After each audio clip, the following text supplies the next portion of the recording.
qué sucede con Odiseo después de los acontecimientos de la Odisea.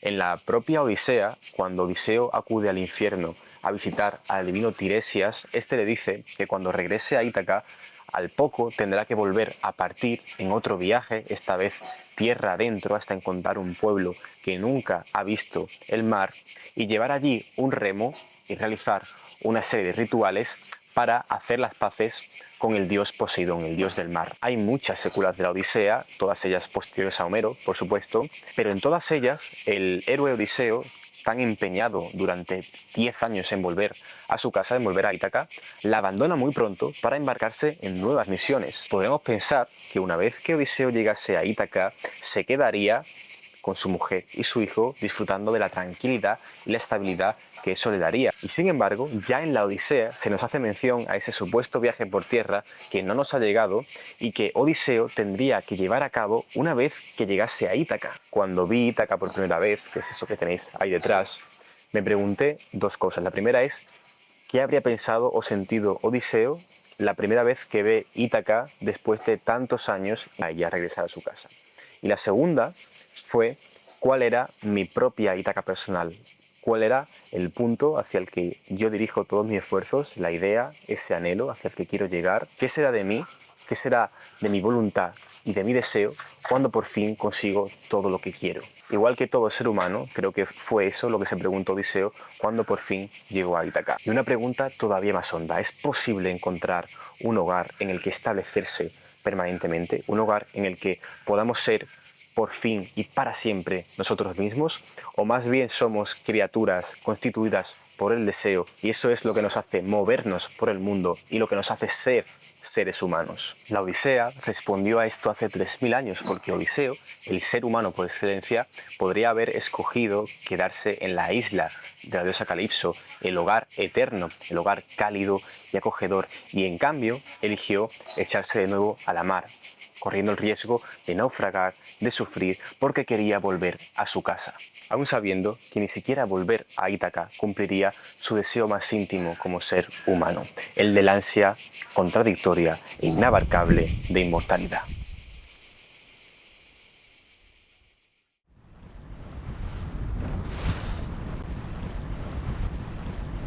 Odiseo elige pues la vida errante antes que la inmortalidad, pero la vida errante con un telos, con un fin, con un propósito al que dirige todas sus acciones, que en este caso es volver a su casa, a Ítaca. Esto es lo que le responde al cíclope Polifemo cuando éste los atrapa en su cueva, le pregunta a él y a sus hombres si son criaturas que van errantes por el mundo o persiguen un fin, persiguen un propósito. Odiseo lo que le responde es que son seres humanos, como todos nosotros, y por eso persiguen ambas al mismo tiempo. Tienen un telos, tienen un fin, un propósito al que dirigir sus acciones, como todo ser humano que persigue consciente o inconscientemente un objetivo, un propósito, y por eso la Odisea nos enseña a buscar ese propósito vital que dé sentido a nuestras vidas, pero al mismo tiempo somos seres errantes, que no sabemos lo que la vida nos depara ni cuáles son las etapas o los pasos que vamos a tener que llevar a cabo para conseguir ese telos, ese propósito. Esta es la bahía de Polis, donde los feacios dejan a Odiseo con sus presentes y donde el propio Odiseo, vestido de mendigo por la diosa Atenea, se prepara para ir camino de la colina donde tenía el palacio a recuperar su propio trono. También en esta bahía se encontraron, en una cueva que ya no existe porque colapsó después de un terremoto, una serie de elementos arqueológicos que permiten suponer que esta es la Ítaca de la Odisea de Homero, porque estos elementos vinculan la isla con una serie de cultos religiosos ya muy elaborados desde la Edad de Bronce, época en la que se supone que tuvieron lugar los sucesos de la Odisea. Por ejemplo, se encontraron estos tipos de bronce que están en el Museo de Stavros, señales de poder y bienestar de la persona que los presentaba y que coinciden con las descripciones que hace Homero de la sociedad de la época. Es aquí donde se halla la máscara de barro que, según la leyenda, habría dado Atenea a Odiseo como regalo. Conserva encontramos un trozo de esta máscara con una inscripción que pone Efgin Odiseo, que significa oración a Odiseo. Esto probaría la existencia al menos de un caudillo, de un rey que gobernó esta isla y que se convirtió en objeto mitificado de culto por parte de las generaciones posteriores. El culto a Odiseo se daba sobre todo en el palacio al final de la colina, donde iremos ahora, que era el lugar de reunión del demos, del pueblo, donde se tomaban las decisiones. Estos hechos arqueológicos no hacen sino sacar a flote la pregunta de si los sucesos de la Odisea fueron la invención de un poeta o varios poetas llamados Homero, o si realmente fueron hechos acontecidos en un pasado muy lejano. Es claro que la Odisea es un mito y cumple su función como mito, es decir, la de exponer las inquietudes más profundas del alma humana de forma narrativa y servir como modelo y guía a las generaciones posteriores. Pero no sería extraño que esta historia hubiera aflorado y se hubiera cristalizado en torno a la figura de un rey que hubiera gobernado esta isla hace miles de años y al que sus sucesores hubieran mitificado, tal como pasaría por ejemplo después también con las leyendas del rey Arturo en Gran Bretaña. Así que aquí es donde va a empezar nuestra aventura en Ítaca, en la misma playa donde Odiseo se despierta traído desde Esqueria por los feacios con un montón de presentes y acompañado de la diosa Atenea, que le da un disfraz de mendigo y le dice que tenga cuidado porque en su palacio moran un montón de pretendientes que abusan de su hospitalidad e intentan casarse con su mujer. Vamos a recorrer el mismo camino que hizo él desde la bahía de Polis hasta la cima de la colina en el llamado Palacio de Odiseo o la Escuela de Homero.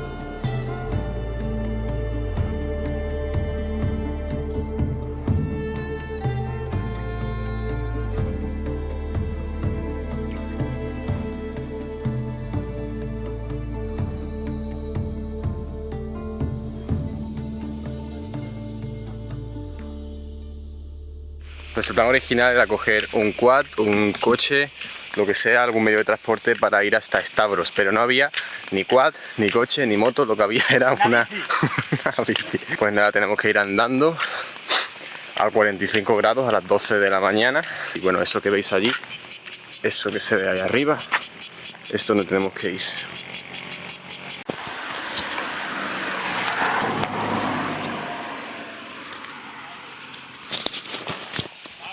Voy. Com saps, els Galistòpoli veu más, espérate, a little film. No speak. Ah, bé.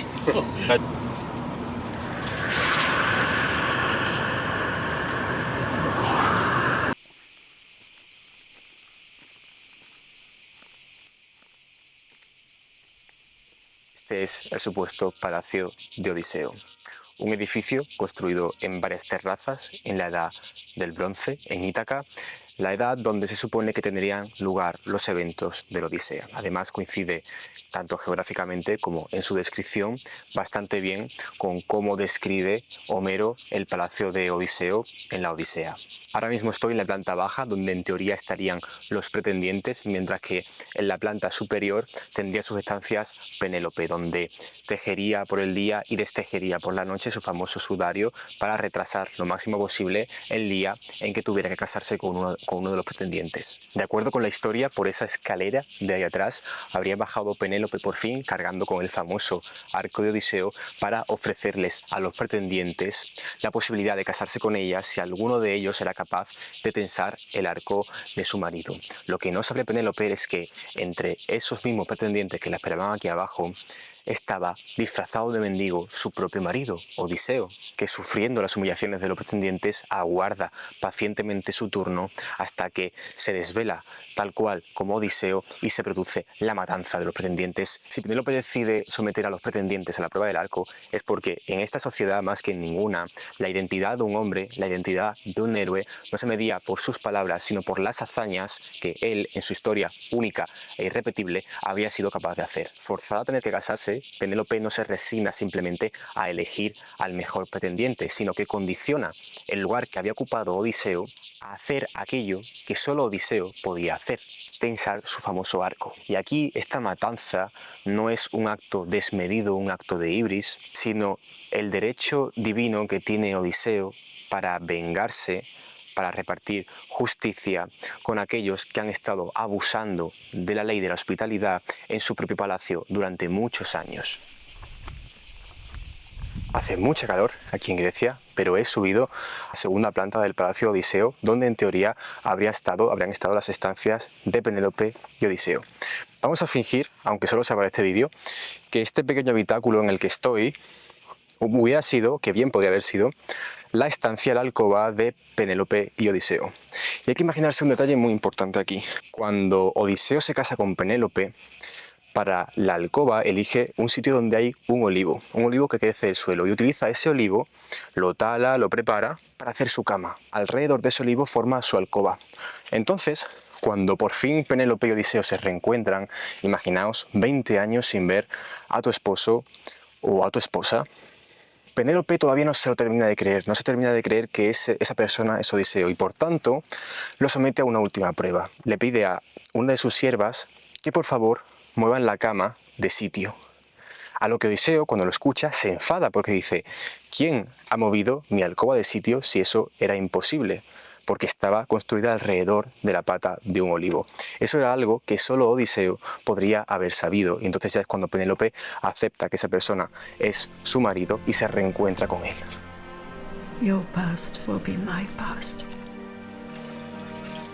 And mine yours. Better to forget. We will remember. And we will forget together. And then we'll live.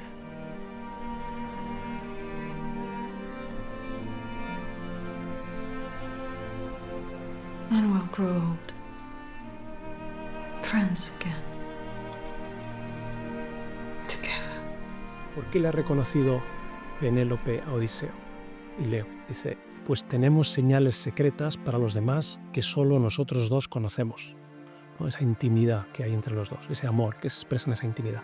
Y luego, ya una vez que se han reunido, pasan la noche juntos en la alcoba, y dice: Odiseo le contó a Penélope cuántas penalidades había causado a los hombres y cuántas había padecido él mismo con fatiga.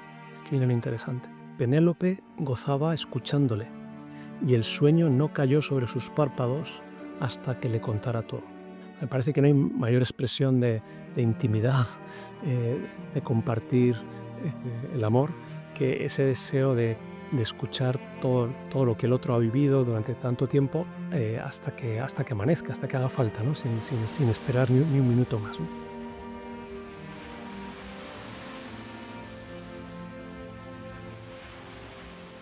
Penélope se enfrenta a un dilema decisivo: o bien espera a Odiseo sin garantías ninguna de que éste vuelva, o se casa con uno de los pretendientes, con el mejor pretendiente, para volver a dotar de orden a la sociedad de Ítaca. Si Penélope se hubiera casado con un nuevo hombre, el destino de Odiseo al llegar a Ítaca habría sido parecido al del rey Agamenón, que al llegar a su casa encuentra la muerte a manos de su propia esposa. Odiseo quizá no hubiera encontrado la muerte, pero sin duda no habría encontrado ese espacio que él necesitaba para, después de haber cambiado tanto en todas sus aventuras, reconocerse en la intimidad del hogar, porque ya no habría nada que lo reconociera al llegar a casa. Todo habría cambiado demasiado para él.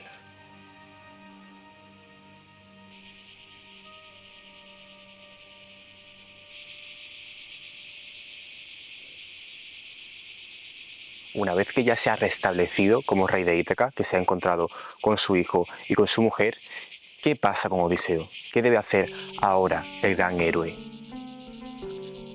A lo largo de las distintas etapas de la vida, el viaje del héroe se renueva. Hay un viaje del héroe para el joven, que empieza en la rampa de salida de su existencia, su formación, su experiencia, la confrontación de su inocencia con el mundo. Hay un viaje del héroe. donde tendrá que saber encontrar sus maestros, sus compañeros, sus pruebas, sus enseñanzas. Pero también hay un viaje del héroe que continúa en la vida adulta, en el hombre que encuentra pareja, que forma familia, que tiene que sacarla adelante, en general, en el hombre y la mujer, que tiene que confrontar la radicalidad de la vida adulta en toda su contingencia y su dificultad. Hay un viaje del héroe para la madurez.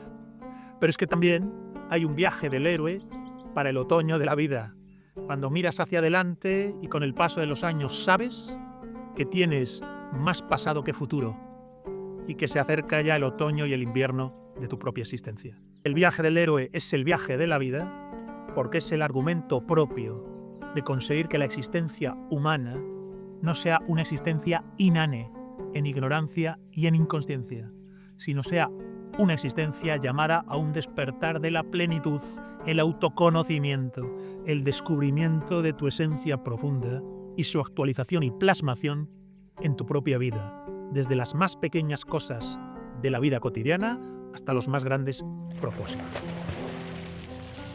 Cuando termina un viaje del héroe, la vida no se acaba, simplemente empieza otro viaje. El siguiente viaje de Odiseo nos lo cuenta un poema muy posterior que no nos ha llegado íntegro, sino a través simplemente de fragmentos contados por un historiador del siglo VI llamado Proclo, que nos habla de la telegonía, la historia del hijo entre Odiseo y Circe. En este viaje, Odiseo tiene que embarcarse tierra adentro, tal y como le había dicho el adivino Tiresias, para hacer las paces con el dios Poseidón, llevando un remo a un pueblo que nunca había visto el mar y realizando una serie de rituales. Después de esto se estableció en la antigua Tespotria, la actual Igumenitsa, y allí se casó otra vez con la reina Calídice, teniendo un hijo y convirtiéndose en el rey de aquella región. Batalló de nuevo, ganó para aquel pueblo y después de la muerte de la reina dejó al hijo que había tenido con ella al mando de ese reino y regresó a Ítaca. En Ítaca lo esperaba Telégono, que era el hijo que había tenido Odiseo con Circe, porque recordemos que Odiseo se pasa un año siendo el amante de Circe durante la Odisea. Circe concibió un hijo de Odiseo, cual no sabía nada de esto, y con el tiempo creció, finalmente se enteró de que era hijo de Odiseo y salió a buscar a su padre. En su viaje en busca de su padre, Telégono termina en Ítaca sin saber que esa es la tierra de Odiseo. Y allí se pone a saquear las viviendas que encuentra para abastecerse de suministros. Odiseo, que ya había llegado de su segundo viaje por tierra, sale a defender Ítaca, sale a defender a sus habitantes y se encuentra con Telégono. Ninguno de los dos sabe que son padre e hijo, y como ya pasa también en la tragedia de Edipo, Telégono acaba matando sin saberlo a su propio padre. Después de esto, Telégono se entera de lo que ha hecho, y lo que sucede es que recoge a Telémaco y a Penélope y se los lleva a todos a la isla de Circe. Allí finalmente Telégono se casa con Penélope y Telémaco se casa con Circe. Esta segunda historia nos quiere mostrar las consecuencias que tienen los actos que uno comete en el viaje de su vida, por mucho que sean en pos de un objetivo justo como es el de volver a su casa. Por ejemplo, lo primero que tiene que hacer Odiseo cuando llega a Ítaca, al poco de regresar, es volver a partir para hacer esos rituales con que quedar en paz con el dios Poseidón después de haber cegado a su hijo Polifemo, el cíclope. Y aquí Homero también nos da una lección válida para todos los tiempos, y es que si pasas demasiado tiempo fuera de casa teniendo sexo con otras mujeres, cabe la posibilidad de que finalmente tengas un hijo no deseado que con el tiempo venga, te reclame y acabe con tu futuro, incluso en el caso de Odiseo, con tu propia vida. Tampoco podemos olvidar que los pretendientes a los que mata Odiseo eran los hijos de las familias aristocráticas de Ítaca y de las familias alrededor. Por tanto, cuando se produce la matanza, las familias de estos pretendientes acuden al palacio buscando venganza, y es la propia diosa Atenea la que tiene que venir a poner ese broche final para que todo el mundo quede en paz.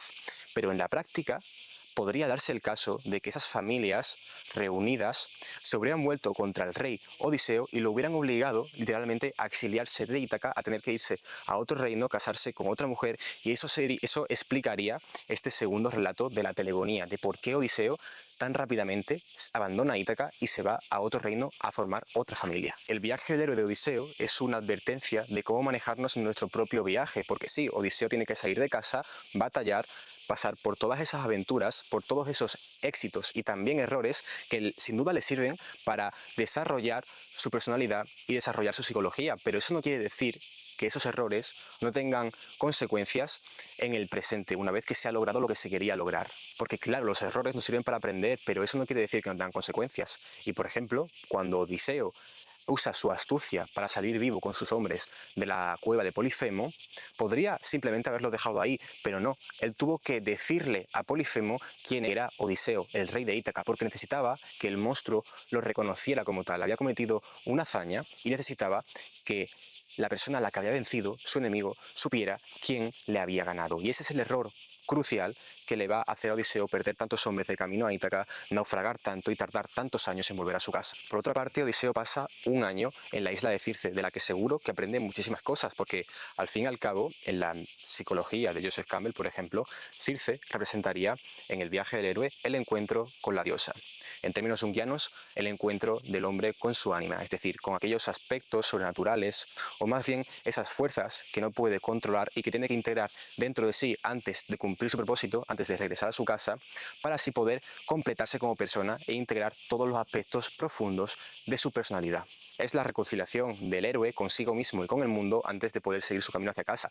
Pero Odiseo se demora demasiado tiempo con Circe por la tentación de la carne, y son los propios hombres de Odiseo, su tripulación, los que le tienen que recordar por qué están allí y que tienen que seguir de camino a casa.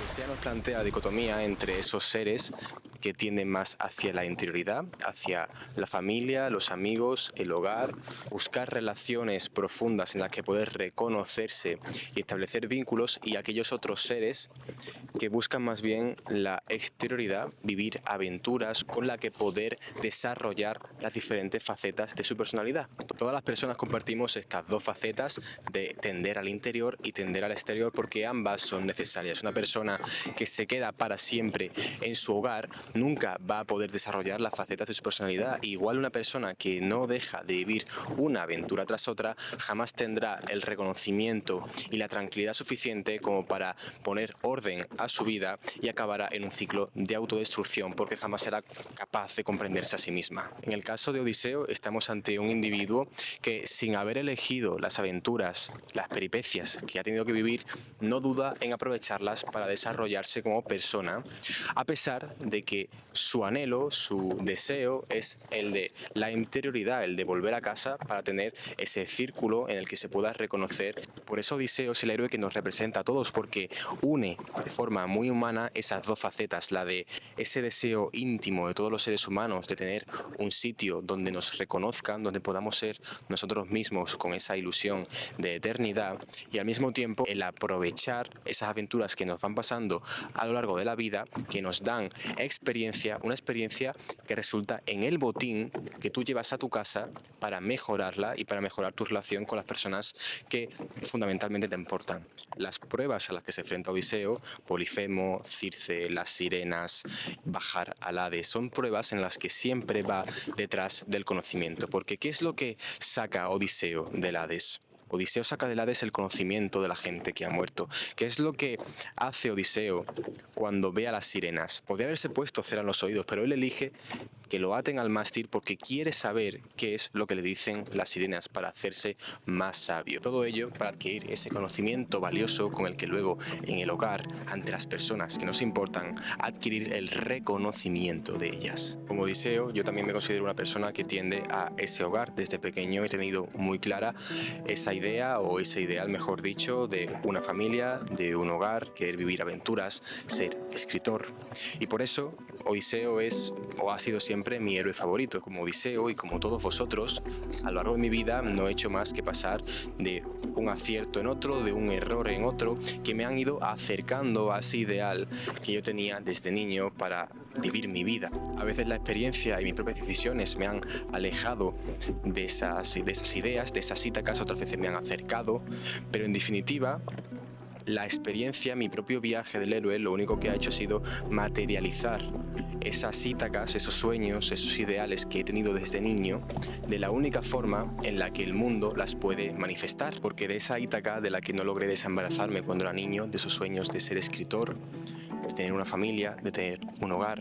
Lo único que puede el mundo ofrecerme es esta Ítaca real, esta Ítaca de piedra, a la que quizá un día pueda aproximarme, pero como decía Cavafis, lo importante en el viaje no es la Ítaca, no es el llegar a tu destino, sino todo lo que la vida te puede ofrecer para llegar a ella. Así que tras recorrer el mar Jónico y llegar a la isla de Ítaca, solo me queda deciros que cuando emprendas tu viaje a Ítaca, pide que el viaje sea largo, lleno de aventuras, lleno de experiencias. Ten siempre a Ítaca en tu mente. Llegar allí es tu destino, mas no apresures nunca el viaje. Mejor que dure muchos años y atracar viejo ya en la isla, enriquecido de cuanto ganaste en el camino, sin aguantar a que Ítaca te enriquezca. Ítaca te brindó tan hermoso viaje, sin ella no habrías emprendido el camino, pero no tiene ya nada que darte. Aunque la halles pobre, Ítaca no te ha engañado. Así, sabio como te has vuelto, con tanta experiencia, entenderás ya qué significan las Ítacas.